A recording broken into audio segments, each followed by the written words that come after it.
अनमोल वचन अखिल भारतीय संत मत सत्संग के संस्थापक और गृहस्थ में आनंद योग के जनक परम संत महात्मा परम पूज्य श्री यशपाल जी महाराज अर्थात परम पूज्य भाई साहब जी द्वारा प्रतिपादित इन अनमोल वचनों का पालन करना अति आवश्यक है। ये वचन हमारी गृहस्थ आध्यात्मिक साधना के लिए मूलभूत सिद्धांत हैं, जो इस प्रकार हैं। हम दुनिया की हर चीज की कीमत आंकते हैं, अपने मानव जीवन की कीमत भी जाने व परमात्मा की प्राप्ति हेतु साधना करें। मनुष्य योनि एक उपहार है, इसीलिए परमात्मा को धन्यवाद देते हुए आधा घंटा प्रातःकाल, आधा घंटा सायंकाल पूजा अवश्य करें। सत्संग, सतनाम व सद्गुरु को प्राथमिकता देते हुए इसी के आधार पर ध्यान योगाभ्यास अवश्य करें व गृहस्थ के कार्यों को परमात्मा का कार्य समझकर उसी की याद में संपन्न करें। हर समय ये ध्यान रहे कि गुरु कृपा द्वारा परमात्मा की पवित्र सत्ता का हमारी आत्मा में वास है, अतः मन में निरंतर अपने इष्ट देव का जाप करें। मान सम्मान की इच्छा न करें व अपमान से दुखी न हो। परमात्मा के अतिरिक्त किसी और का भय न करें। दूसरों की बुराई न करें, न सुने, सत्य व मधुर बोलें, अश्लील शब्द मुंह से ना निकालें, सभी से नम्रतापूर्ण व सुंदर व्यवहार करें। धर्म पत्नी के अतिरिक्त अपने से बड़ी से माता जैसा, बराबर की से बहन जैसा व छोटी से पुत्री जैसा व्यवहार करें। सांसारिक जीवन यापन की आवश्यकताएं अंतहीन है, इसलिए अधिक से अधिक समय सत्संग में व धन परोपकार में खर्च करें। याद रखें, न स्त्री माया है, न धन दौलत, न ही परिवार। माया वह है जो हृदय को परमात्मा से दूर हटा दे। अतः निरंतर सत्संग और सद्गुरु की शरण में रहने का प्रयास करें। भोजन अपने इष्ट को अर्पण कर प्रसाद रूप में परमात्मा की याद में करें। रात्रि में सोने से पहले अच्छे बुरे कार्यों का आत्मनिरीक्षण कर उसका समुचित पश्चाताप करते हुए ध्यान करें व प्रभु की गहरी याद में ही विश्राम करें। परमात्मा तू ही है, तेरी इच्छा पूर्ण हो।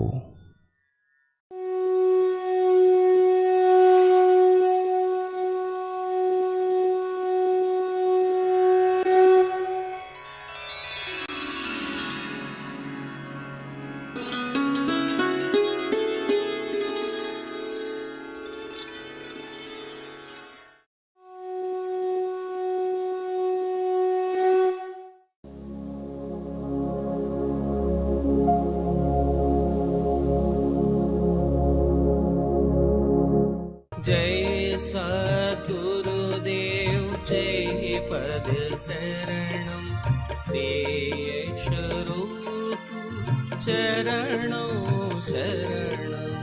जय सद्गुरुदेव जय पद शरणम श्री स्वरूप चरणों शरणम। जब हम सोते हैं तो आंख देखने का काम नहीं करते, नाक सूंघने का काम नहीं करती, हाथ पैर चलते नहीं, जैसे हैं वैसे ही रहते हैं। तो जितनी हमारी इंद्रियां हैं वे सारी की सारी निष्क्रिय हो गई। निष्क्रिय का मतलब उन्होंने अपना काम छोड़ दिया। क्रिया निष्क्रिय, क्रिया हम कर रहे हैं, निष्क्रिय सब छूट गया। अब क्या है कि जितनी हमारी इंद्रियां निष्क्रिय हो गई, उन्होंने अपना अपना काम छोड़ दिया, अब छोड़ के हुआ क्या? इसी का नाम रेस्ट है। अपना अपना काम छोड़ दिया, आराम में चले गए। प्रैक्टिकल रूप से यही होता है। जब इंद्रियां निष्क्रिय हो गई तो जिनका आधार है मन, ये मन में चले गए। इनको ताकत मिलती है मन से, दूध से नहीं मिलती, इंजेक्शन से नहीं मिलते, मन से मिलती है। और सुबह उठे बिल्कुल प्रफुल्लित, काम करने की हमारे अंदर इच्छा है, काम करने की हमारे अंदर ताकत है, प्रबल इच्छा है, अंदर शक्ति है। अगर ना सोए तो दिन भर जंबाई रहते रहेंगे। मन रह रह के कहता है कि आज नींद पूरी नहीं हुई, कोई काम नहीं होता। तो हमने देखा कि सोना बहुत जरूरी है, ये हमने देखा। इस शरीर को आराम देना, रेस्ट देना बहुत जरूरी है। ऐसे हमारा सूक्ष्म शरीर है जिससे हम सोच विचार का काम करते हैं, सोच विचार का, इसको भी नींद देना बहुत आवश्यक है। सोच विचार का काम, इसलिए हमारे ऋषियों ने, महर्षियों ने इस बात को समझा और जाना, और ये कहा कि आधा घंटा सायंकाल भगवान की आराधना करो, आधा घंटा सुबह भगवान की आराधना करो। आराधना का मतलब ये नहीं कि भजन करते रहो, ऐसा नहीं। आराम का मतलब कि अपने मन को निष्क्रिय कीजिए। जो मन 24 घंटे सोच विचार कर रहा है, उसको निष्क्रिय करना बहुत जरूरी है। अगर आप आराधना करेंगे, पूजा करेंगे, तो परमात्मा में चित्त एकाग्र होगा, चित्त निरोधक स्थिति है। और जैसे ही मन शून्य हुआ, क्या हुआ? जैसे ही मन निष्क्रिय हुआ, वैसे उसको आराम मिला। जैसे आपने इंद्रियों को निष्क्रिय किया सोकर, ऐसे पूजा करके अपने मन को निष्क्रिय कीजिए। और निष्क्रिय करने के बहुत सारे तरीके हैं जो चल रहे हैं आजकल। आप भगवान को मानिए ना मानिए, कोई फर्क नहीं पड़ता, लेकिन अपनी हस्ती को तो जानते हैं, हमारा अस्तित्व है,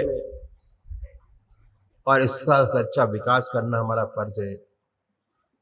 भगवान आपकी पूजा का भूखा नहीं है, ना आपकी ना हमारी।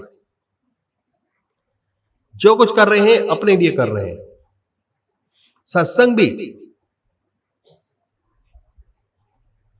में जो आते हैं, बैठते हैं, सेंटर पे जाते हैं, सत्संग का फायदा नहीं है, आपका अपना फायदा है। जिसको मानिए उसको सही रूप से माने, सही तरीके से करें, जिससे मैक्सिमम लाभ उठा सकते हो हर चीज का। और जिस प्रकार हम अपने लिए कर रहे हैं, अगर आप सच्चा विकास चाहते हैं, तो जिस प्रकार शरीर को रेस्ट देना बहुत जरूरी है, उस प्रकार मन को भी आराम देना बहुत जरूरी है। और जो पूजा है, ये मन को आराम देना है। मन का काम है सोचना विचारना। मन 24 घंटे सोचता विचारता रहता है, 24 आवर्स चलता है, सोचता है, विचारता है, दिन में काम करता है, रात को सपने दिखाता है, चल रहा है बराबर। उसे एक जगह लगा दीजिए,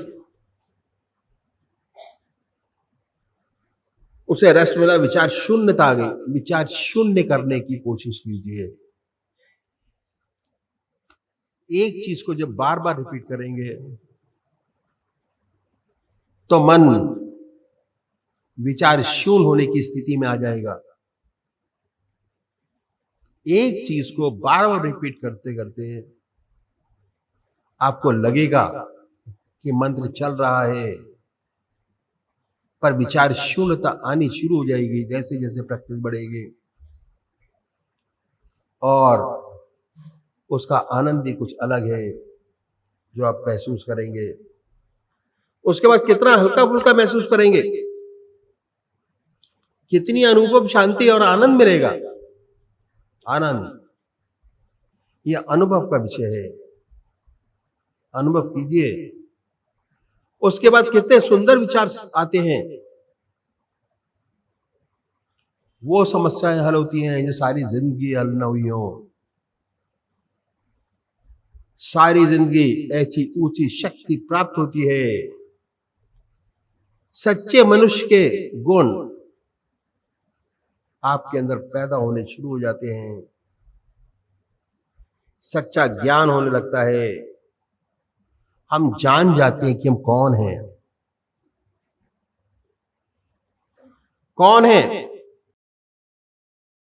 सच्चा ज्ञान अपना पैदा होना शुरू हो जाता है जब ये अनुभव हुआ कि हम क्या हैं। सच्चा वास्तविक स्वरूप हमको दिखाई देने लगता है, नजर आता है कि हमको गैर नहीं है, कोई गैर नहीं, सब हम ही हैं।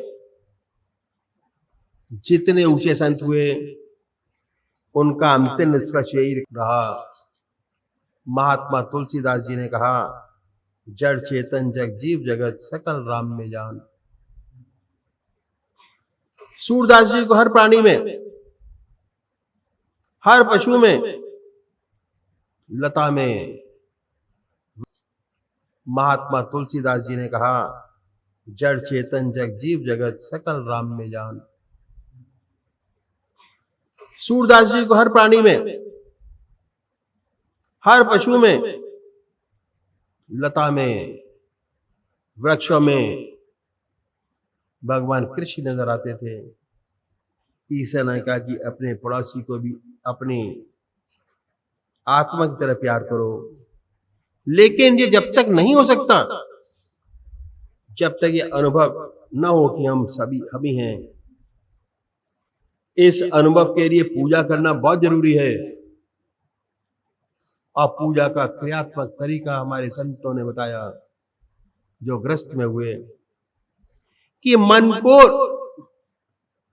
एक तरफ लगा दीजिए, मन विचार शून्य हो जाएगा। अगर ऐसे ही विचार शून्य करना चाहेंगे तो नहीं होगा। बहुत से लोग विचार शून्य करने की कोशिश करते हैं पर नहीं होता, अति कठिन है। अगर मन विचारों से शून्य होगा, उसका सीधा संबंध आत्मा से हो जाएगा। सुंदर सुंदर विचार पैदा होंगे। आप चाहेंगे कि संसार में जितने लोग हैं सब आनंद से रहें, सब सुखी हो, दुख संसार से मिटे। दूसरे की सेवा करने के लिए आप अपने जीवन को न्यौछावर कर देंगे। पर क्या है, साइंस और टेक्नोलॉजी ने बड़ी भारी तरक्की की है। पता नहीं कहां कहां पहुंच गए हम लोग। मट्टी खचोट लाए, चंद्रमा में पहुंच गए, स्टेशन बना दिए 400 किलोमीटर के ऊपर अंतरिक्ष में। दूरदर्शन पर सबने देखा। और इस उन्नति का नतीजा क्या है कि हम अपने मन को आराम नहीं देते, अपने ऋषियों और महर्षियों के बताए मार्ग पर नहीं चलते। इसलिए जितनी हमारी विवृत्तियां हैं, जितनी हमारी, वो सारी पशुवत हैं। पशु के समान हम एक दूसरे से बिहेव करते हैं। एक भी मनुष्य के गुण हमारे अंदर नहीं है। ऐसे बहुत कम लोग हैं जिनमें मनुष्यता के गुण हैं। इसलिए क्या है कि हर देश हथियार बना रहा है, बड़े बड़े भयंकर हथियार, अणु बम, मिसाइल, जहरीली गैसें जिनका इस्तेमाल हो रहा है, एक एक खतरनाक हथियार तो ये किए जा रहे हैं। किस लिए? मनुष्य का दुश्मन कौन हो सकता है? इनके लिए तो एक बंदूक काफी है, एक राइफल बहुत है जानवरों के लिए। इस सब की क्या जरूरत? एटॉमिक वेपन्स की क्या जरूरत है? मनुष्य को मारने के लिए, हमारी अपनी ही मनुष्य जाति को बर्बाद करने के लिए, अपने को मारने के लिए। आज आंकड़े ऐसे हैं कि ऐसे भयंकर हथियार हमारे पास हैं, अगर गलती से चल जाए और एटॉमिक वार चढ़ जाए, इन सारे हथियारों का इस्तेमाल हो तो जितने दुनिया के मनुष्य मात्र हैं उन्हें 40 बार जन्म लेना पड़ेगा, तब भी इनका असर खत्म नहीं होगा। पूर्ण सर्वनाश। इतने खतरनाक हथियार हमने बनाए और पैसा कितना खर्च होता है इन पर। अगर इस सारे पैसे को एकत्र कर लिया जाए तो और दुनिया की भलाई के लिए लगाया जाए तो आज दुनिया की शक्ल ही बिल्कुल बदल जाए। ये घर बार स्वर्ग हो जाए तो आज दुनिया की शक्ल बिल्कुल बदल जाए, स्वर्ग बन जाए ये पृथ्वी, इतनी सुंदर हालत हो जाए। परमात्मा ने इतना सुंदर शरीर बनाया, इतना सुंदर ग्रह आपको दिया, पृथ्वी को स्वर्ग बनाया।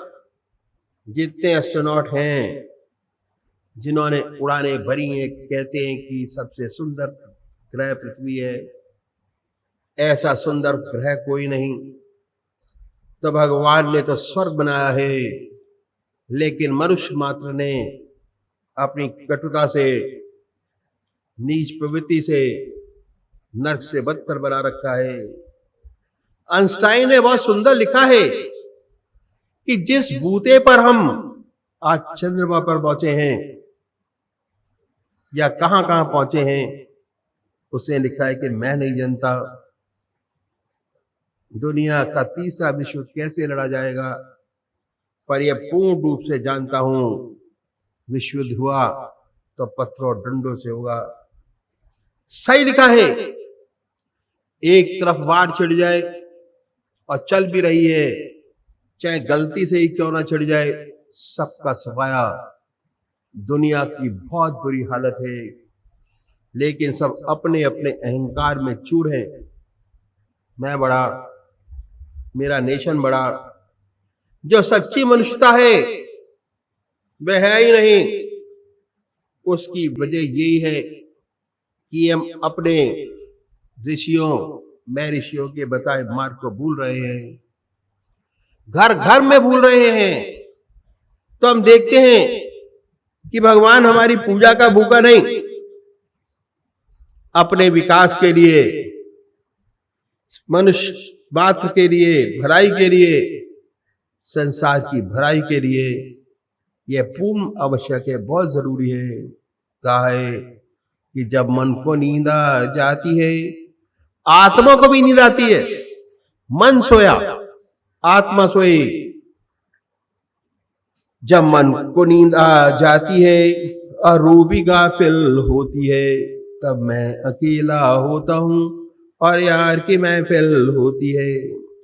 जब दिल को नींद आ जाती है और रूह भी गाफिल होती है, तब मैं अकेला होता हूं और यार की महफिल होती है। मन भी सो गया, आत्मा भी लीन हो गई परमात्मा में, तब परमात्मा का जब दर्शन होता है, सच्चा ज्ञान प्राप्त होता है, तो पूजा बहुत जरूरी है। सच्चा संसार का हित चाहते हैं, दुनिया का हित चाहते हैं, मनुष्य जाति का हित चाहते हैं, अपने घर का हित चाहते हैं, अपने समाज का हित चाहते हैं, तो पूजा बहुत जरूरी है। आपको अपने मन को रेस्ट देना पड़ेगा, आराम। जैसे शरीर को आराम दिया, वैसे मन को भी आराम देना बहुत जरूरी है। इस बात पर जाना और जोर दिया कि हर मनुष्य को आधा घंटा सुबह और आधा घंटा सायंकाल संध्या वंदना ध्यान अवश्य करना चाहिए। हमारे महर्षियों ने बताया कि चाहे आप गृहस्थी हो या सन्यासी, कोई भी आधा घंटा प्रातःकाल संध्या वंदना अवश्य करनी चाहिए और आधा घंटा सायंकाल अपने सुधार के लिए, अपने जीवन को अच्छा आदर्श बनाने के लिए यह बहुत जरूरी है कि हम अपने सत्संग की गाइडलाइंस को फॉलो करें, अपने को सुखी करें, अपने परिवार को सुखी करें, अपने समाज को सुखी करें। तो और हमारे देश में 99% लोग ऐसे हैं जो परमात्मा को मानते हैं और अपने किसी ना किसी ढंग से पूजा करते हैं। बहुत से लोग तो आधा घंटे से ज्यादा भी पूजा करते हैं। यदि हम उनसे पूछे कि इस पूजा का क्या लाभ हुआ, तो कोई नहीं कहता कि हमें इस बात का लाभ हुआ। पहली बात यह है कि ईश्वर का नाम लेना अच्छी बात है। हमारे घर में मंदिर है, हमारे दादाजी पूजा करते थे, हमारे पिताजी पूजा करते हैं, हम करते हैं और हमारे देखा देखा ही हमारे बच्चे भी करते हैं। ईश्वर परस्त हैं, गॉड फियरिंग हैं, बहुत अच्छा है। और आप इससे ज्यादा क्या चाहते हैं? अगर हम उनसे पूछें कि इनसे कोई आपको आंतरिक लाभ हुआ, मंदिर जाते हैं, आरती गाते हैं, घर में सेवा करते हैं, अगर पूछे इससे कोई आंतरिक लाभ हुआ, तो बहुत से लोग कहेंगे कि पता नहीं हुआ कि नहीं हुआ। इन संतों ने कहा हम एक ऐसा तरीका बताते हैं, यदि इस तरीके से पूजा करेंगे तो विशेष लाभ होगा। क्या? ऐसा तरीका बताया जिसे हर कोई अपना सके, चाहे किसी भी मजहब का मानने वाला हो, किसी भी धर्म का अनुयायी हो, अपने धर्म के मत पर चलते हुए कर सके। वो बात मैं आपके सामने रखता हूं। ऐसी बात बतलाई।